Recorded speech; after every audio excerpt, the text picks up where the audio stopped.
आकाशवाणी नागपूर हेमांगी कुलकर्णी आपल्याला ठळक बातम्या देत आहे। देशाच्या रक्षणासाठी शौर्य दाखवलेल्या परमवीर चक्र विजेत्या शूरवीरांना समर्पित बजेरिया भागातील वंदे मातरम उद्यानाचे लोकार्पण मुख्यमंत्री देवेंद्र फडणवीस यांच्या हस्ते आज संध्याकाळी होणार आहे। शत्रू विरोधात लढताना पराक्रमाची शर्थ करणाऱ्या 21 परमवीर चक्र विजेत्यांच्या शौर्याला सलाम करण्यासाठी नागपूर महानगरपालिकेने वंदे मातरम उद्यान साकारले आहे। गत 40 वर्षापासून नागपूरमधील झोपडपट्टी धारकांच्या प्रश्नावर सातत्यपूर्ण केलेल्या प्रयत्नांमुळे आज आपण स्वमालकीच्या घरापासून वंचित असलेल्या अनेकांना त्यांच्या नावे पट्टे बहाल करत आहोत, असं प्रतिपादन मुख्यमंत्री देवेंद्र फडणवीस यांनी केलं। आज प्रतापनगरातील शांतिनिकेतन कॉलनी पटांगणावर सिंधी कॉलनी इथं पट्टे वाटपाचा कार्यक्रम पार पडला, त्यावेळी ते बोलत होते। राष्ट्रसंत तुकडोजी महाराज नागपूर विद्यापीठातील भौतिकशास्त्र विभाग प्रमुख आणि वरिष्ठ प्राध्यापक डॉक्टर संजय ढोबळे यांना अमेरिकेचा डॉक्टर R.P. राव आंतरराष्ट्रीय पुरस्कार प्राप्त झाला आहे। शिवनादर विद्यापीठ चेन्नई इथल्या SSN महाविद्यालयात झालेल्या ल्युमिनेसन्स सोसायटी ऑफ इंडिया राष्ट्रीय परिषदेत डॉक्टर ढोबळे यांना ल्युमिनेसन्समध्ये केलेल्या उल्लेखनीय संशोधन कार्याबाबत या आंतरराष्ट्रीय पुरस्काराने सन्मानित करण्यात आले।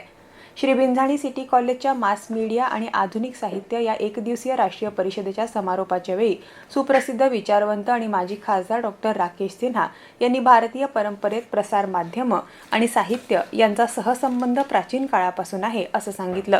परिषदेचं उद्घाटन नागपूर शिक्षण मंडळाचे अध्यक्ष मोहित शाह यांच्या अध्यक्षतेखाली झालं।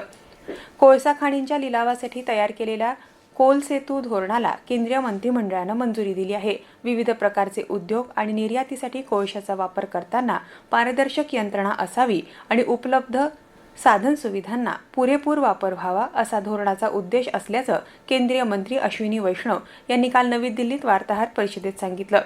काँग्रेसचे ज्येष्ठ नेते आणि माजी केंद्रीय गृहमंत्री शिवराज पाटील चाकूरकर यांच्यावर आज लातूरच्या वरवंटी इथल्या त्यांच्या शेतात शासकीय इतमामात अंत्यसंस्कार करण्यात आले।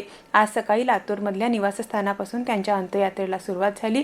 संरक्षण राज्यमंत्री संजय सेठ, लोकसभेचे सभापती ओम बिर्ला, काँग्रेसचे अध्यक्ष मल्लिकार्जुन खरगे, ज्येष्ठ नेते शरद पवार, खासदार अशोक चव्हाण, काँग्रेसचे प्रदेशाध्यक्ष हर्षवर्धन सपकाळ यांच्यासह अनेक नेत्यांनी शिवराज पाटील यांचं अर्थदर्शन घेतलं। याबरोबरच हे ठळक बातमीपत्र संपलं।